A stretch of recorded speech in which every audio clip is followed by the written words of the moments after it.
Facebook, YouTube আর skip করে চলে যাই, উপরের দিকে টেনে আমরা স্ক্রল করে চলে যাই।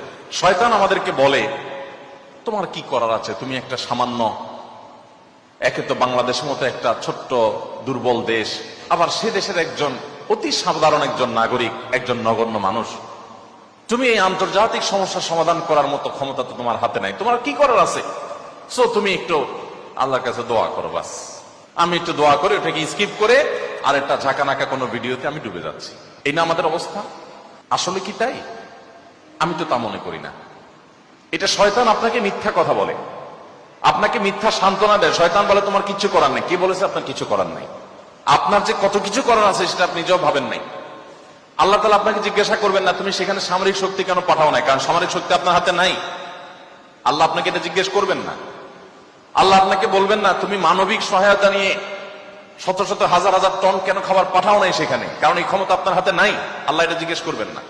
আল্লাহ জিজ্ঞাসা করবেন তোমার হাতে একটা ইহুদি পণ্য তোমার বাসায়, তোমার টয়লেটে, তোমার বেডরুমে, তোমার প্রত্যেকটা জায়গা, কখনো সাবানের নামে, কখনো শ্যাম্পুর নামে, কখনো লোশনের নামে, কখনো চকলেটের নামে, কখনো ড্রিঙ্কস এর নামে, কখনো রেস্টুরেন্টের ফাস্টফুডের নামে, তোমার বাসার প্রতিটা কক্ষে কক্ষে, প্রতিটা টয়লেটে তাদের পণ্যগুলো শোভা পেয়েছে।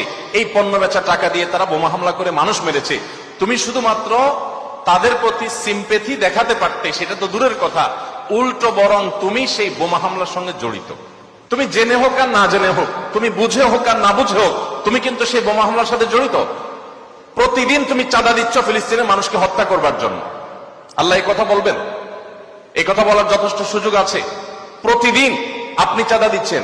আমি একটা পেস্ট কিনতেছি না, আমি একটা বোমা হামলার জন্য টাকা ইনভেস্ট করছি বা চাঁদা দিচ্ছি।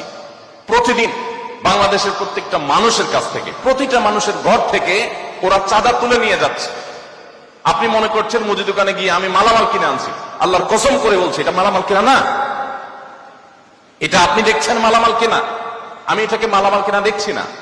আপনি দেখছেন আপনি পেপসি বা কোকা কোলা বা সফট ড্রিঙ্কস এদের যেগুলো আছে সেগুলো আপনি ডক ডক করে গিলছেন। আমি দেখছি সেগুলা লাল কালারের ওই পেপসি না, এগুলো হলো ফিলিস্তিনের মানুষের রক্ত। আপনি দেখছেন সেগুলো হয়তো কোক, আমি দেখছি সেগুলো রক্ত। বাংলাদেশের মানুষ এরকম ভুলো জাতি পৃথিবীতে আরেকটা আছে কিনা আমি জানি না। আমরা খুব দ্রুততার সাথে ভুলে যাই। আমরা কাউকে মাথা তুলতেও দেরি করি না, আবার মাথা থেকে আছাড় দিতেও আমরা দেরি করি না। এটা আমাদের একটা দুর্বলতা। আমাদের এই দুর্বলতাটা আমাদের কাটিয়ে ওঠার চেষ্টা করা দরকার। আমরা কয়দিন খুব জোরে সোরে বয়কট করে এরপরে আবার আমাদের সবকিছু সয়ে যায়। এক ভাই খুব চমৎকার বলেছেন, আমরা মানিয়ে নিয়েছি শোক,